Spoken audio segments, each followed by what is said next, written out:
Assalamualaikum warahmatullahi wabarakatuh. Alhamdulillah nahmaduhu wa nasta'inu wa nastaghfiruh wa na'udzu billahi min syururi anfusina wa min sayyiati a'malina. Man yahdihillahu fala mudilla lahu wa man yudlil fala hadiya lahu. Asyhadu an la ilaha illallah wa asyhadu anna Muhammadan 'abduhu wa rasuluh.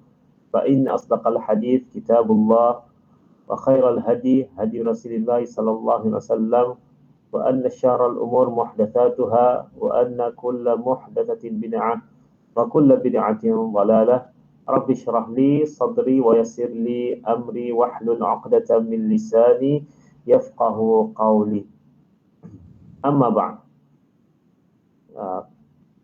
Tuan Imam, pengurusi masjid, Tuan Imam, barisan AJK Masjid Al-Ikhwan, Taman Kuala Manggatal, seterusnya kaum muslimin dan muslimat yang dirahmati Allah sekalian. Jadi insya-Allah pada malam ini kita membuat pengisian antara maghrib dengan isya pada malam Selasa ini dengan pengisian berkaitan dengan fiqh dalam mazhab Syafi'i dengan menggunakan kitab Al-Fiqh Al-Manhaji. Jadi dalam minggu lepas ya kita telah membicarakan soal berkaitan dengan hukum berkaitan menyambung rambut palsu. Jadi secara rangkuman ya. Jadi berkaitan dengan hukum menyambung rambut palsu ini, maknanya seorang tu ada rambut kebiasaannya mungkin rambutnya tu tipis ataupun terlalu pendek ya, tak dapat tumbuh lagi, mau ditambah dengan rambut yang palsu. Jadi apakah hukumnya? Ya, jadi secara umumnya ulama fiqh menyatakan ya seorang perempuan lelaki mahram ataupun suami yang menyambung rambutnya dengan rambut palsu, maka hukumnya adalah haram. Dan haram menggunakan rambut manusia dan seluruh anggotanya ya, disebabkan kemuliaannya. Bahkan kesemuanya yang terpisah ketika hidup seperti kuku dan rambut hendaklah ditanam ya. Jadi ada satu persoalan ya dalam minggu lepas, jadi macam mana dia ada yang terberi kepada barber ataupun tukang gunting ya. Jadi dia beri rambutnya kepada tukang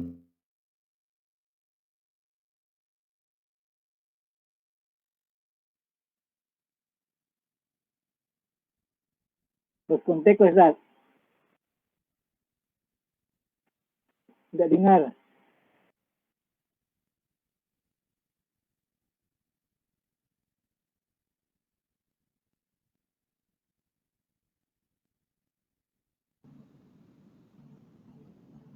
Okey, ada masalah teknikal sejak tadi lah kan ya.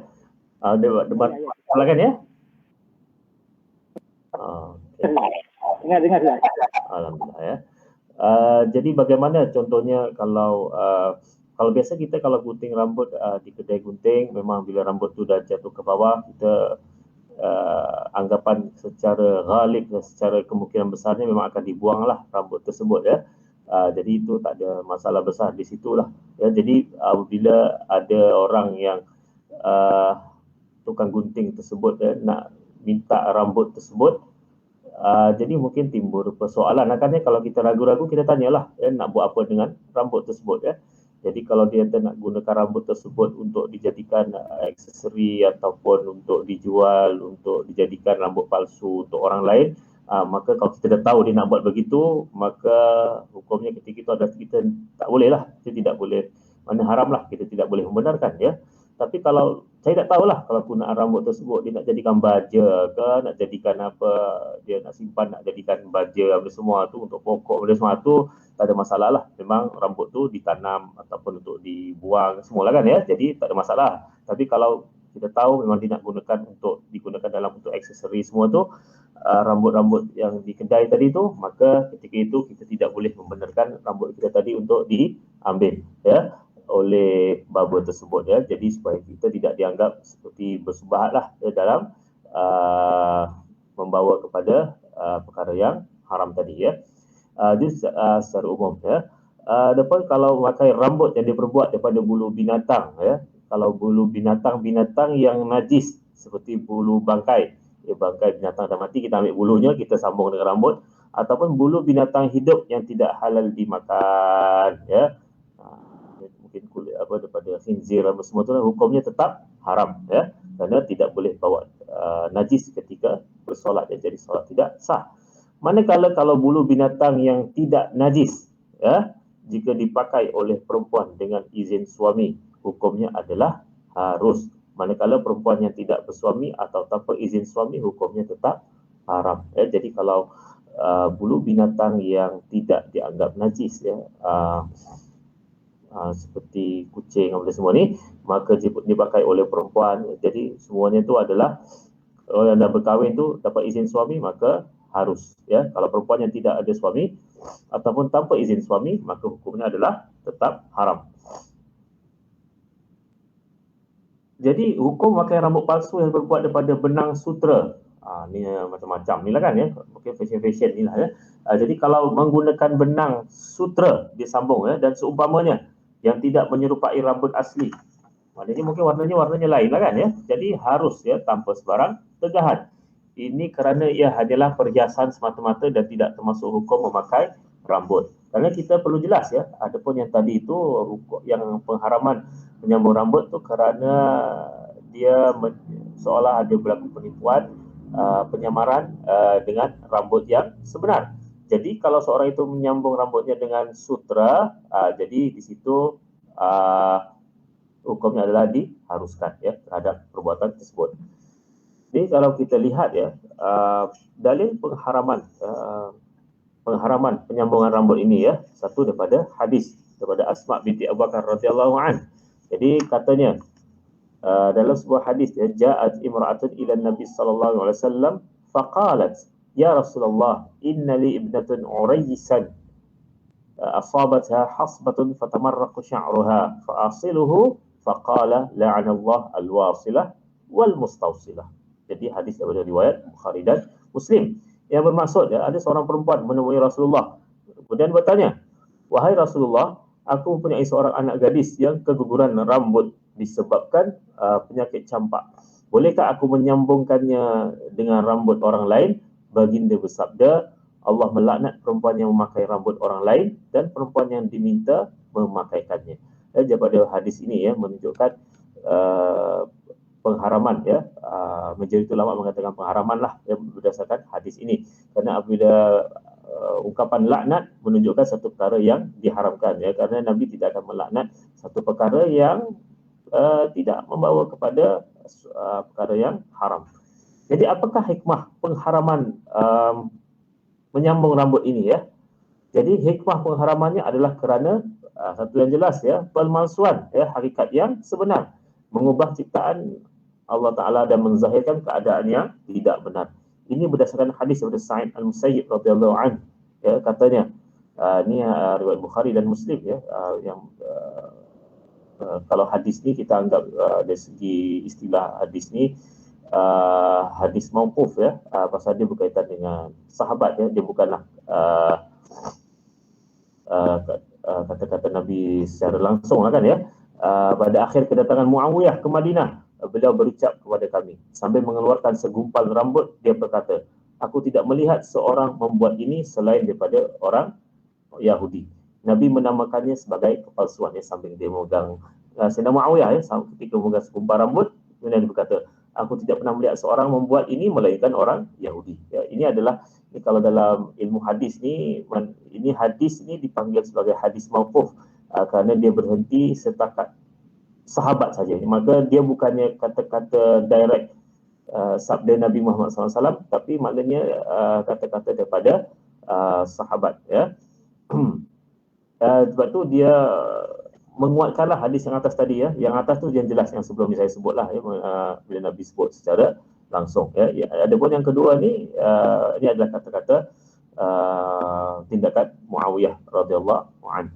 Yang mana kita tahu Muawiyah adalah juga antara sahabat Nabi, juga antara jurutulis wahyu, bahkan menjadi khalifah yang pertama kerajaan Bani Umayyah, ya, ya. Salah seorang khalifah yang antara paling banyak, ya, terfitnah, ya, terutamanya oleh golongan Syiah dan lain-lain, ya. Kalau kita baca kitab ni banyaklah, ya. Jadi digambarkan, ya, jadi Sayyidina Muawiyah ni dengan gambaran yang yang teruk ya, yang tidak sesuai dengan sebagai sahabat Nabi ya, dianggap sebagai seorang yang gila kuasa, sanggup memerangi Sayyidina Ali dan macam-macam lah kisah tipu daya yang dianggap diletak ataupun kisah-kisah yang disabitkan dengan Sayyidina Muawiyah ya, sehingga kan ya sukar untuk kita cari nama orang ni, nama Muawiyah ya. Nama Abu Bakar tu ramai, Omar pun ramai, Osman pun ramai, Ali pun ramai ya dalam kalangan masyarakat.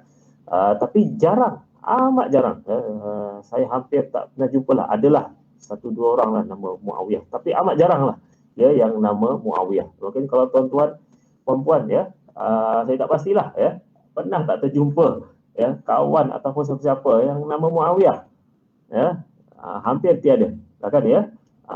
Jadi mungkin salah satu sebabnya tadi itulah ya, kesan daripada apa benda ni, tindakan ataupun kempen-kempen untuk memburukkan ya Sayyidina Muawiyah ini yang dilakukan oleh sebahagian umat Islam itu sendiri. Jadi dianggap Muawiyah ini dengan gelaran yang buruk, dia sanggup menggelarnya sebagai laknatullah dan pelbagai lagi lah ya, sedangkan hakikatnya banyak ya, di sana ya kelebihan-kelebihan yang ada pada Sayyidina Muawiyah radhiyallahu anhu. Mungkin nanti pada kesempatan yang lain mungkin kita boleh sentuh lah antara beberapa kelebihan Muawiyah ini. Okey. Jadi hadis ini menunjukkan pengharamannya ialah kerana ada pemalsuan, penipuan dan mengubah kejadian yang asal ya. Jadi selain daripada menyambung rambut, mungkin apa yang ada fashion terkini itu dia menyambung apa benda ni, bulu mata, eyelash extension ya, sambung rambut sambung bulu mata, sama ada yang sintetik ya ataupun pakai bulu mata betul kan ya. Jadi dia sambung, kasih nampak tebal, kasih nampak biar panjang bulu matanya semua lah kan ya. Jadi bagaimanakah hukumnya menggunakan eyelash ini kali kan ya, ataupun bulu mata palsu ini? Jadi dia punya kaedah ni sama juga seperti menyambung rambut tadi. Maknanya kalau seorang itu menyambung bulu matanya itu dengan bulu mata asli orang lain semua lah kan ya, jadi sepatutnya haram lah. Tapi kalau bulu mata sintetik ataupun yang palsu disambung dengan bulu mata sendiri, maka hukumnya tadi samalah ya. Maknanya kalau seorang itu sudah ada suami dan ada diberi kebenaran oleh suami, jadi boleh teruskan. Tapi kalau tidak ada suami tidak benarkan ataupun dia seorang yang belum berkahwin, maka adalah tidak dibenarkan. Jadi haram ya untuk seorang itu menyambung bulu mata yang kadang mungkin ada juga dilakukan oleh sebahagian orang lah ya. Jadi kadang mungkin sebagian golongan muda ni dia nak terikut-ikut, dia nak buat jugalah benda tersebut ya. Jadi kena hati-hatilah ya daripada buat. Itu satulah. Sekalipun ada hukum yang harus ya, kalau kita bersuami semua tadi suami izinkan, tapi kena lihat jugalah bulu mata tadi itu bukan benda yang bernajis. Kemudian yang ketiga, kena pastikan bulu mata tadi itu kalau kita nak ambil sembahyang semua tu, dia jenis yang tidak menyebabkan menghalang air ya daripada diratakan ya pada tubuh badan manusia ya. Kalau tak perlu ditanggalkan, mungkin boleh mudah ditanggalkan semua tu ya. Jadi itu kita kena lihatlah hukum berkaitan dengan eyelash tadi ya, untuk bulu mata tadi. Mungkin ada juga yang bertanya, bagaimana jika kalau seorang itu botak ataupun keguguran rambut ya, ataupun rambutnya terlalu sedikit, jadi dia nak buat tanam rambut di kepala kan ya. Ini dia bukan nak sambung lagi, dia nak tanam rambut di kepala kan ya. Jadi secara umumnya dia hukum ni lebih kurang samalah ya, kaedah ni. Kalaulah mana-mana anggota tubuh badan manusia itu ada berlaku kekurangan, keaiban, kecacatan, jadi kalau perlu dilakukan pembedahan untuk mengelokkan kecacatan tadi itu, maka di situ hukumnya adalah harus ya. Macam saya pernah sebut minggu lepas ya, kalau seorang itu ada mulut yang sumbing ya, jadi perlu dilakukan pembedahan untuk menghilangkan kecacatan tersebut, maka hukumnya adalah harus ya. Hidungnya tu mungkin ada kemalangan apa semua tu, jadi terlari hidungnya lah kan ya. Jadi yang semua, jadi nak kembalikan kepada dia yang asal, jadi hukumnya adalah harus. Tapi kalau hidung orang tu dia pesek, dia nak jadikan hidung tu mancung, macam Bollywood ataupun macam orang putih jadi memancung, jadi itu tidak boleh lah. Ataupun setengah jadi nak dagunya itu kasih nampak tajam, jadi cantik semua kan ya. Jadi dibuat pembedahan plastik semua tu, jadi sudah pasti semua benda ini adalah tidak dibenarkan dalam Islam lah, kerana dia hanya untuk kecantikan saja, dia bukan untuk mengubah kecacatan ya. Jadi kembali kepada yang tanam rambut tadi tu samalah ya. Jadi sudah pastilah ya, bila seorang itu gugur rambut, botak ya, mungkin merasakan satu kekurangan ya. Jadi dia cuba berusaha untuk tanam rambut, maka hukumnya adalah ketika itu hukumnya adalah harus ya.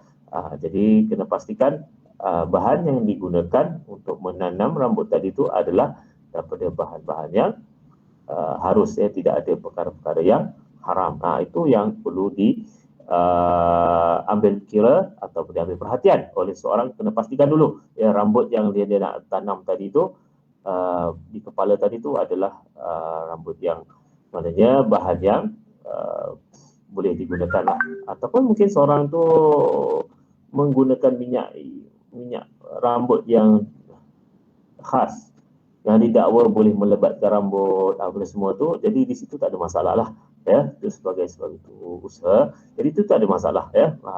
Minyak rambut tertentu yang mungkin dikatakan boleh melebatkan rambut ataupun mengelak untuk rambut cepat gugur, jika ada pakailah kan ya. Jadi tak ada masalah ya untuk pakai semua perkara ini. Selesai kita lihat yang kelima ya, tatu mencabut bulu kening dan mengasah gigi. Mengasah gigi ya. Jadi asah gigi itu dia kasih sama mungkin macam mana kan ya. Okey, jadi mengasah gigi untuk menjarangkannya, mencabut bulu kening dan membuat tatu adalah haram ya bagi lelaki dan perempuan, sama ada yang melakukannya atau yang diperlakukan. Ini kerana terdapat dalil yang melaknat perbuatan tersebut yang hanya berlaku atas perkara yang haram dan dosa besar. Jadi ini jelaslah ya, tidak boleh hukumnya seorang itu memakai tatu. Mencabut bulu kening ya, jadi macam-macam lah dia, jadi wax ke apa benda tu dia cukur ataupun dia cabut semua tu, jadi menyebabkan dia bersih ya, ataupun diasah giginya. Jadi semuanya hukumnya adalah haram ya. Jadi menurut ulama ya, tempat yang ditatu tu adalah jadi najis ya, daripada anggota badan seorang tu bila ditatu tu, tempat tu dianggap sebagai najis ya. Disebabkan darah beku yang tersekat di situ. Bila seorang tatu, dia sakit kan, dia kena darah semua kan ya. Jadi ibaratnya beku tersekat di situ ya, ia wajib dihilangkan sekiranya boleh dengan perawatan. Sebaliknya jika tidak boleh kecuali dengan pembedahan dan dia tidak wajib menghilangkan. Maknanya terlalu sukar untuk hilangkan tatu tersebut, mungkin dah bertaubat ataupun dia masuk Islam ya, nak hilangkan tatu tapi tak mampu ya, kerana kos pembedahan yang tinggi ataupun perlu yalah proses yang cukup banyak semua ni, jadi dimaafkan ya. Sebaliknya jika tidak boleh kecuali dengan pembedahan, dia tidak wajib menghilangkannya lah sekiranya berlaku kemudaratan atau kecacatan yang turut pada anggota yang zahir ya. Tak boleh nak hilangkan ya, setakat muka, dua tapak tangan dan lain-lain semua ya. Jadi buat tatu nak hilangkan tu, nak buat bedahan mungkin berbahaya ya pada seseorang, maka dimaafkan ya. Dalam hal ini wadailah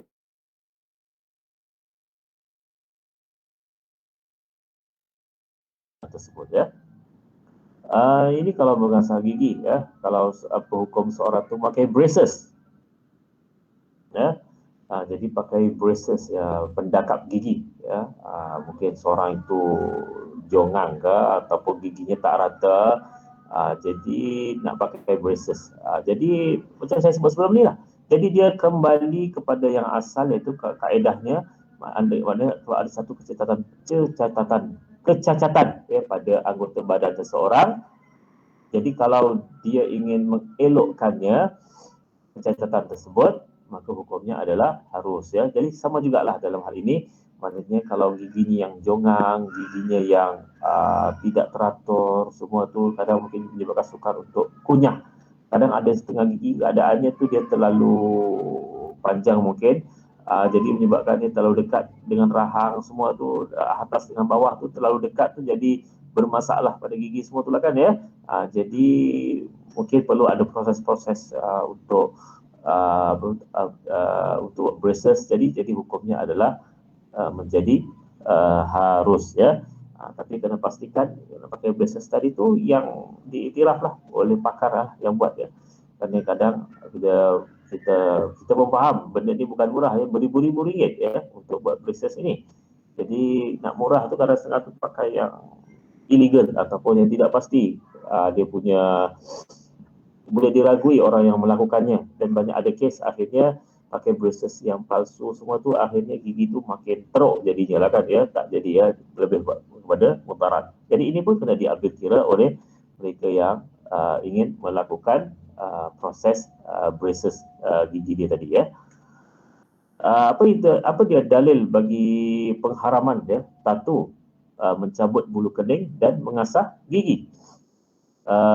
Hadis pada Abdullah bin Mas'ud radhiyallahu anhu ya, yang katanya la'anallah al-washimat wal mustawshimat wal mutanassimat wal mutafallijat lil husn wal mughayyirat khalqillah ma li la al'anhum man la'anahu Rasulullah sallallahu alaihi wasallam wa fi kitabillah wa ma atakumur rasul fakhudhuhu wa ma nahakum anhu fantahu.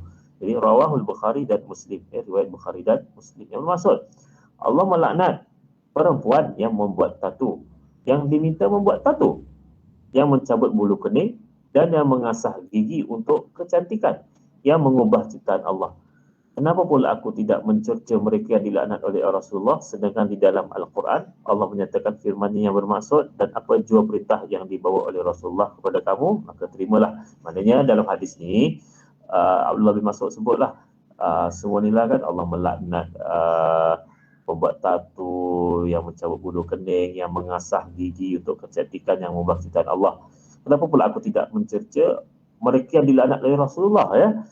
Sedangkan maknanya bila Rasulullah cerca golongan begini laknat, maknanya sahabat pun melaknat sekali lah. Maknanya sependapat mengatakan benda ini adalah haram ya, berdasarkan hadis menunjukkan bahawa kita kena ikut apa yang Nabi buat, iaitu hadis, maknanya berdasarkan ayat Quran. Dalam hal ini Abdullah bin Mas'ud mengeluarkan ayat Quran, menghujahkan dengan ayat Quran, iaitu daripada surah Al-Hashr ayat yang ke-7, a'udzubillahi minasyaitonirrajim wa ma atakumur rasulu fakhudhuhu wa ma nahakum anhu fantahu. Sadaqallahul azim. Yang bermaksud apa yang datang kepada kamu daripada para rasul tadi itu, maka ambillah ia. Wa ma nahakum anhu fantahu. Apa yang Nabi larang, hendaklah kamu jauhi larangan tersebut ya. Daripada ayat ini, maka para sahabat tadi itu dia mentafsirkan sebagaimana kalau dulu Nabi pun laknat golongan yang begini, maka kami pun sama juga melaknat golongan yang beginilah ya, membuat tattoo, menyambung rambut dan semuanya ya. Jadi ayat Quran ini pun satu penegasan mengenai hujiatus sunnah, kehujahan sunnah. Ini pun satu perkara yang berlaku jugalah ya di sebahagian kecil umat Islam ya, yang mula cuba untuk menolak ataupun sebahagian tu meragui fungsi hadis. Jadi sebahagian tu sehingga mereka kata hanya nak menggunakan Al-Quran saja untuk digunakan. Ya, dikatakan Al-Quran sajalah sebagai sumber hukum dalam Islam. Dia kata hadis kita tidak boleh terima kerana mereka berhujah bahawa hadis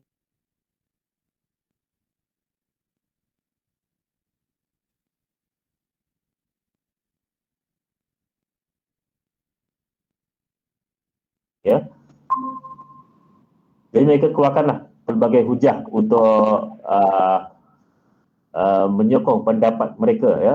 Contohnya mereka mengatakan hadis ni hanya dikumpul ataupun ditulis semula pada zaman Khalifah Umar bin Abdul Aziz ya. Jadi Khalifah Umar bin Abdul Aziz jaraknya dengan Nabi wafat kira-kira 200 tahun. Jadi dalam tempoh 200 tahun tu bagaimana untuk kita pastikan apa yang Nabi sebut tadi itu betul-betul itulah yang direkodkan ya pada zaman Khalifah Umar bin Abdul Aziz. Kemungkinan dalam tempoh yang panjang tadi itu ada berlaku kepalsuan ya. Jadi itu antara yang ada yang sebahagian tu mengeluarkan hujah sedemikianlah ya. Jadi sudah pasti mereka ni hanya menyambung apa yang disebut oleh golongan orientalis ataupun mereka yang musuh-musuh Islam lah. Mereka cuba untuk meragui sumber hadis ini ya. Sedangkan hal ini sudah banyak kali ataupun sudah terjawab ya oleh ramai umat Islam, ramai ulama Islam yang menjawab ya. Hakikatnya penulisan ataupun pembukuan hadis bukannya bermula pada zaman Umar bin Abdul Aziz. Zaman Umar bin Abdul Aziz hanya proses yang rasmi. Sebelum itu hakikatnya telah ada usaha untuk menulis hadis, iaitu yang daripada zaman Nabi sendiri ada yang cuba menulis hadis, bahkan lepas tu tabi'in dan seterusnya ada mereka yang menulis hadis Nabi dengan direkodkan sekali jalur sanad ya. Sanad tu maknanya daripada An Umar, Uda Umar, maknanya daripada siapa. Contohnya kalau tabi'in daripada tabi'in ambil daripada sahabat ambil daripada Nabi. Maknanya dia jelas siapa orang yang membawa sesuatu hadis tersebut ya, dan dicek kesahihan atau adilan periwayat tersebut adalah orang yang boleh dipercayai. Jadi sebelum boleh diterima sesuatu hadis ya, sudah ada rekod-rekod ni semua lah kan ya.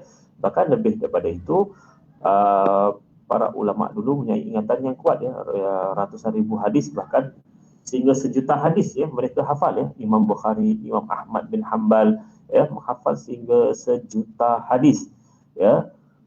Macam mana boleh hafal ni, macam tak logik ya bagi umat kita zaman sekarang ni lah kan ya. Tapi itulah ya kemampuan mereka yang amat luar biasa ya. Macam mana boleh wujud sampai 1 juta hadis itu ya. Dia contohnya ialah kalau walaupun satu hadis tu lafaz yang sama, innamal amalu binniyat contohnya lah kan ya. Tapi kalau ada jalur ataupun dia punya jalur sanad ya, riwayat tadi itu pelbagai, ada 10, 15 ke 20 riwayat ya yang berbeza-beza akan dianggap sebagai hadis yang berbeza ya. Dan semua macam-macam lah ya. Jadi bayangkan ya, Imam Bukhari pada lebih kurang 600,000 buah hadis, maka lebih kurang 7,000 hadis saja dimasukkan dalam Sahih Bukhari ya. Maksud daripada 600,000 hanya 7,000 hadis, lebih kurang 7,000 hadis yang dimasukkan dalam Sahih Bukhari. Dan Imam Bukhari sendiri bagi tahu ya, tidak semua hadis sahih dia masukkan dalam Sahih Bukhari, ada sebahagiannya sengaja ditinggalkan kerana tidak mahu terlalu panjangkan ataupun terlalu menebalkan kitabnya ya. Itu Imam Bukhari lah punya pandangan. Walaupun hanya dikata hanya 7,000 hadis kan ya, itu pun dah cukup tebal lah ya. Kadang zaman sekarang kita tak mampu nak baca hadis tersebut ya, semua sekali lah kan ya. Jadi begitu ya. Bahkan proses dikumpul tu berpuluh tahun ya.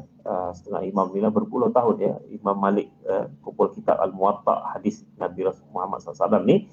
Jadi berpuluh tahun ya dia kumpul sahihkan semua tu sebelum dimasukkan dan susun semua tu berpuluh-puluh tahun ya untuk dimasukkan dalam sebuah kitab tadi. Jadi bukan satu tugas yang mudah ya. Dan akhirnya proses-proses inilah ya menyebabkan khazanah Islam tu kita mampu peliharanya daripada sumber yang asal tanpa risau berlakunya penyelewengan, pemalsuan. Kerana usaha pemalsuan hadis itu berlaku dan kita dapat detect. Alhamdulillah kan ya. Itu yang tidak dapat pada ajaran ataupun syariat yang sebelum Nabi Muhammad ya. Jadi umat mereka itu ramai golongan agamawan mereka dan lain-lainnya yang mengubah apa dalam kitab mereka, mengubah percakapan Nabi-Nabi mereka sehingga akhirnya tidak dapat diasingkan mana satu yang betul, mana satu yang salah. Tapi kita dalam Islam, alhamdulillah ya, maknanya memang banyak hadis-hadis palsu yang tercemar, yang baik semua itulah kan ya. Tapi akhirnya dengan berkat usaha para ulama ini, akhirnya dapat membezakan, memisahkan hadis yang sahih, hadis yang bawah sikit hasan, bawah lagi dhaif, dan yang paling teruk sekali adalah hadis yang bertaraf maudhu' lah ya. Jadi itu usaha sumbangan para ulama. Jadi itulah ya, kalau kita lihat hadis itu cukup penting lah ya, sebagai penjelas apa yang satulah penjelas apa yang dalam Al-Quran, dan yang kedua menjelaskan hukum ataupun menyebut hukum yang tidak disebut dalam Al-Quran. Contohnya dalam hal inilah perkara berkaitan dengan menyambung rambut, semua benda ini tidak disebut secara spesifik dalam Al-Quran. Ya. Jadi hanya sebut dalam hadis. Ya. Jadi kalau bagi golongan begini, dia takkan terima lah. Jadi dia hanya pegang pada Al-Quran, jadi kata semua boleh. Ya, pasal tak disebut dalam Al-Quran. Ya. Jadi di sini bermasalah lah. Ya. Kalau seorang itu hanya berpegang pada Al-Quran tanpa menggunakan dengan hadis. Ya. Jadi ini adalah dalil pengharaman tatu. Ya. Jadi ada orang tu kalau buat tatu dia lukis tatu sajalah kan ya, nampak macam nilai tatu tu tak boleh, jadi nak lukis tatu ya. Jadi kalau benda tu tak kekal boleh hilang, tak ada masalah lah ya. Tapi itulah apa sebab mau buat kan ya. Jadi akhirnya dia kembali kepada apa tujuan kita nak buat benda tu semua yang tak perlu ni ya. Jadi dia tak lukis kat lengannya mungkin lah corak-corak, jadi dia orang nampak ni macam gangster semua lah kan ya. Tapi dia lukis sajalah. Ya, jadi boleh hilang lah benda ni lah kan ya.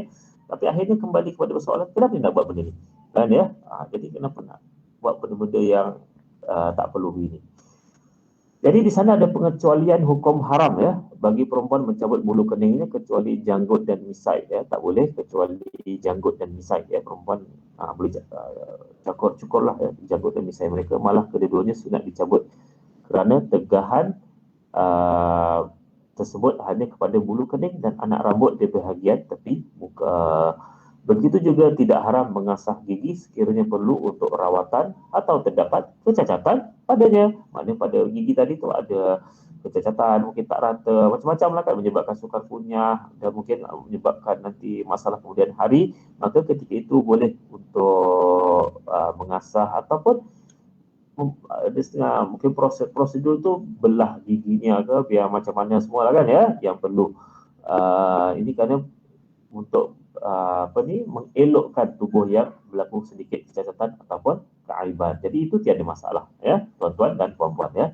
Jadi itu antara perkara disebut, dan hikmahnya diharam berdasarkan sebab dan hikmah sebagaimana dijelaskan oleh hadis, iaitu kerana mengubah ciptaan Allah, pemalsuan, penipuan dan menimbulkan sangkaan yang tidak benar ya.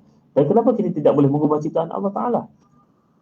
Satu, kerana kita sebagai hamba, kita kena ada rasa syukur bila kita cuba untuk mengubah ciptaan Allah Subhanahu Wa Ta'ala yang sudah lengkap sempurna ini, seolah-olah kita tidak bersyukur dengan apa diri kita lah. Orang yang dilahirkan mungkin kulit hitam, jadi dia rasa, kenapa aku ni kulit hitam ni? Kalau kulit putih kan cantik kan, jadi dibuat pembedahan untuk jadi kulit hitam, untuk jadi kulit putih. Jadi timbul perasaan tadi tu kerana dia tidak bersyukur lah. Sedangkan kulit hitam itu bukanlah satu perkara yang mengaibkan ataupun mencacatkan ya. Itu hanya pandangan orang sajalah, kulit hitam ni tak elok, kulit putih ni cantik semualah. Padahal itu hanyalah pandangan yang tidak semestinya tepat ya.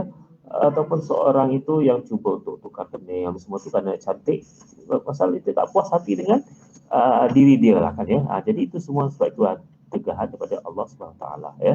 Dan juga berlaku pembaziran lah proses pembedahan plastik semua lah kan ya. Jadi itu cara kesimpulannya ya tuan-tuan dan puan-puan pada malam ini.